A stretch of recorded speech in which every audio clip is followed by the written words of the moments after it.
Entonces vamos a estar enfocándonos en esto, presentes, ¿verdad? Que eran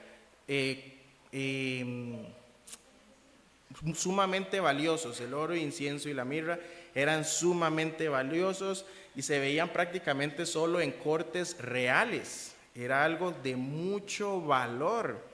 Y tal vez es demasiado pensar que los magos, ¿verdad? O los sabios los trajeron pensando, bueno, el oro es para esto, el incienso es para esto y la mirra, pero cada uno de estos nos pueden ser de utilidad para apuntar quién era y qué hizo Jesús. Entonces, a mí me fue asignado el hablar acerca del oro, ¿ok?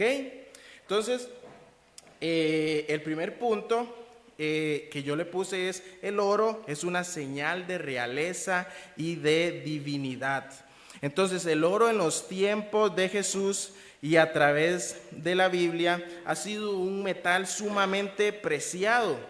Tiene una pureza natural y gran resistencia a la corrosión, que han sido elementos por los cuales las personas desde tiempos antiguos han deseado el oro y tener el oro, incluso tenerlo, acumularlo, porque es un metal sumamente precioso y preciado. Bíblicamente hablando, una de las cosas a las que el oro me apunta es a la pureza. Incluso hay versos que dicen que, bueno, si al ser pasado por el fuego se busca quitar las impurezas y al final que quede el oro puro. Hay pasajes que me hacen referencia a esto, y eso obviamente está hablando de que mi carácter y las obras que yo hagan sean conformes a la de Cristo.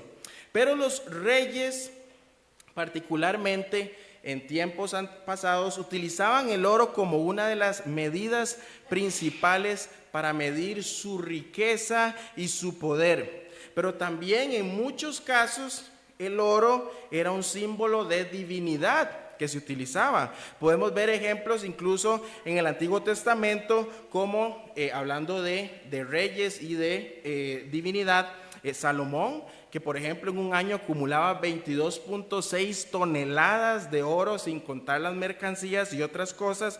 También veíamos en Segunda de Reyes cómo reyes ofrecían a otros reyes oro para que no los vinieran a atacar e invadir.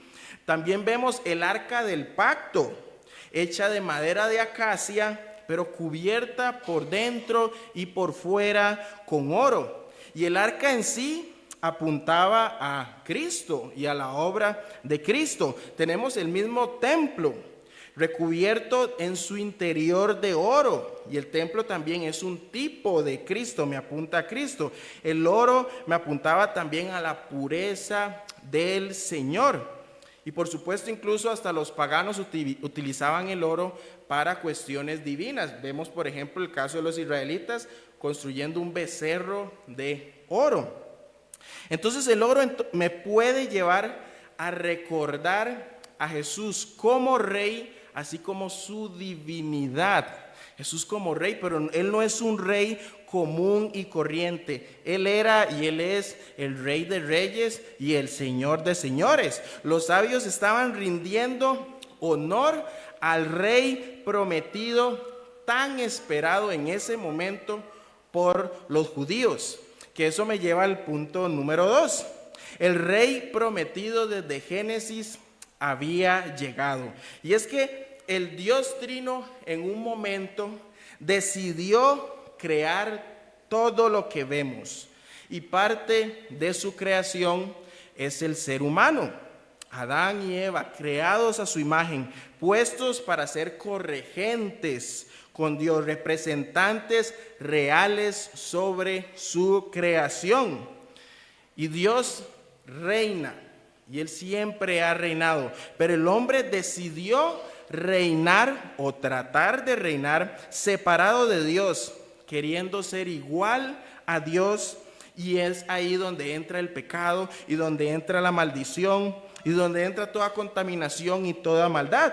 Entonces Dios castigó al hombre y a la mujer, maldijo a la tierra, pero maldijo a la serpiente. Y en medio de esa maldición a la serpiente viene una esperanza, que es que el hijo de la promesa aplastaría la cabeza de la serpiente, uno que reinstalaría el orden que se había perdido por el pecado.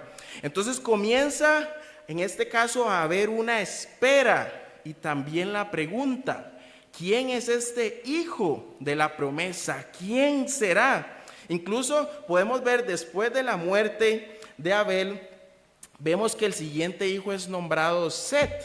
Set significando elegido o designado. Hay una espera, ellos sabían.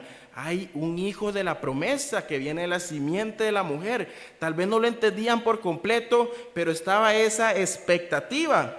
Y cada uno de los que nacían al final no cumplían el estándar, no eran suficientes ante la justicia divina, no eran los señalados para aplastar la cabeza de la serpiente. Y más adelante vemos entonces que este hijo de la promesa, en el pacto que Dios hace con Abraham, vendría a ser de la simiente de este. Pasamos de la mujer, de la simiente de la mujer, ahora reducirlo a la simiente de Abraham. Y que sería, de acuerdo a las bendiciones que Jacob le dio a sus hijos, que sería un rey proveniente de la tribu de Judá. Eso lo podemos ver en Génesis 49. Y entonces vemos que ya no es solo un hijo de la promesa, sino que ahora es un rey que es prometido. Y entonces vemos que el pueblo entra en la esclavitud y Dios lo libera con mano poderosa de esa misma esclavitud en Egipto y lo lleva a conquistar la tierra prometida. Y en un momento, después de que habían entrado, cada cual hacía lo que le parecía. ¿Por qué? Porque había una necesidad urgente del rey prometido. Y entonces, después del rey prometido, llega un rey que tal vez pueda ser. Estamos a la expectativa, recuerden. ¿Quién será ese rey prometido? Llegó David. Y la pregunta es, ¿será el rey prometido? Es de la tribu de Judá. Pero por más de que fue un rey conforme al corazón de Dios, tampoco alcanzó la demanda divina. Y aún así, Dios hizo un pacto con él, que de su linaje iba a provenir un rey, cuyo trono sería establecido para siempre. Entonces, bueno, no era David, pero ya sabemos que era de la simiente de Abraham, de la simiente venía de Judá, ahora es de la descendencia de David. Y David reconoció en sus salmos que aquel que sería este rey tendría una dinastía perdurable, por ejemplo en el Salmo capítulo 2.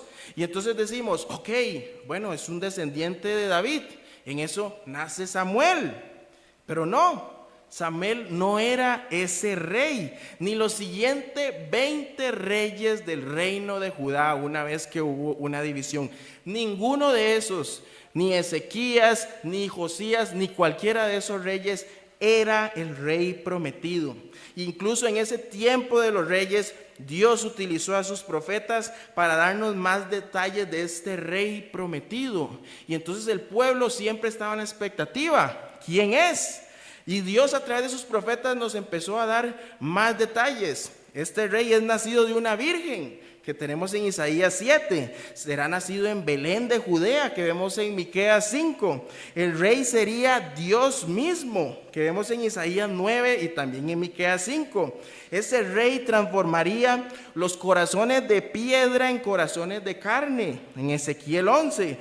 Ese rey daría vida a huesos secos, como vemos en Ezequiel 37. Ese rey entraría en un pollino, buscando darnos paz con Dios en Zacarías 9. Y ese rey reinaría con autoridad universal. Si vemos textos como Isaías 11 e Isaías 55. Uno y otro rey pasaba, pero ninguno era el rey prometido. Ninguno cumplía el estándar divino.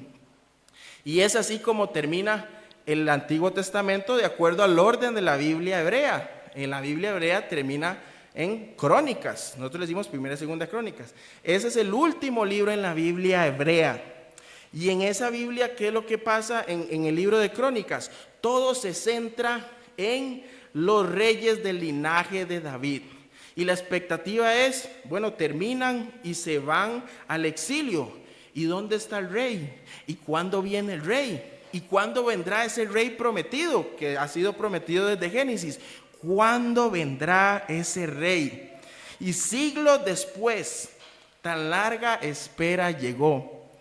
Porque es así que leemos en las primeras líneas de Mateo. Mateo capítulo 1, versículo 1. Libro de la genealogía de Jesucristo, hijo de David, hijo de Abraham. Allí está el rey de la descendencia de David. Ha llegado por fin. El rey ha llegado y la salvación ha llegado con él. Y por eso Simeón expresó en Lucas 2. Ahora, Señor, despides a tu siervo en paz, conforme a tu palabra, porque han visto mis ojos tu salvación, la cual has preparado en presencia de todos los pueblos, luz para revelación a los gentiles y gloria de tu pueblo Israel. Ese rey, él lo tuvo en sus manos. Y al final, ese rey en su senda al triunfo y la proclamación de estas buenas nuevas, tendría que pasar primero por gran tribulación y sufrimiento. Tribulación y sufrimiento para que nosotros podamos ser parte de su reino. Ahora él, después de morir y resucitar, está sentado a la diestra del Padre, reinando sobre todo y sobre todos. Y ya está reinando, pero su reino todavía no ha sido consumado. Estamos a esa espera. Y eso nos lleva a este último punto. El rey prometido reina en tu vida. Él es el rey soberano que reina sobre todos los reinos de la tierra. No hay ningún rey, no hay ningún presidente que esté por sobre él. Y no hay nadie que le pueda decir a él qué es lo que haces. Nadie le puede decir. Y ese es nuestro rey. Un día toda rodilla se doblará ante el gran rey y lo reconocerán como tal. Aún los que lo niegan hoy en día, todos lo harán voluntariamente, porque lo verán en todo su resplandor y en toda su gloria, recibiendo todo honor que solo él merece. Y lo increíble de todo esto es que nosotros, los que hemos puesto nuestra fe en el gran rey, seremos coherederos con el rey por la eternidad. Caminaremos en esas calles ¿de qué? De oro, ¿verdad? Aquí estamos hablando del oro. De oro puro que le pertenecen a este gran rey. Entonces, si usted ya lo ha reconocido como rey, viva como que realmente es rey. Y que Él gobierna sobre todas sus situaciones y que Él gobierna sobre su vida. Eche fuera esos ídolos, eche fuera esos entretenimientos, ese dinero, ese placer personal, ese trabajo, ese ídolo que usted sienta a la par de ese gran rey y que usted mismo se inclina ante ese ídolo. Él es rey y Él es rey por sobre todas las cosas de nosotros. Solo Él está arriba, solo Él debe de reinar en nuestras vidas. Y entonces nosotros debemos ser esos siervos y esos esclavos que constantemente se rinden ante su Señor, porque el Señor, ese rey, es digno. Y si usted no es salvo, no espere a doblar su rodilla hasta ese último día.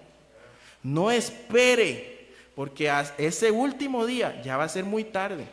Usted lo va a hacer, no lo va a hacer obligadamente. Usted lo va a hacer porque usted va a ver y usted no le va a quedar de otra que arrodillarse. Él es tan grande. Entonces doble su rodilla hoy, arrepiéntese y crea en Él como único y suficiente Salvador. Y entre en su reino. No hay rey que sea, ni siquiera que se trate de igualar ante nuestro Rey, el Señor Jesucristo. Y Él es Rey por sobre todo y sobre todos. Y Él es Rey sobre su vida. Entonces, a Él es que nos reunimos todos los domingos y hoy a Él es el que le damos la gloria y la honra y solo Él para siempre.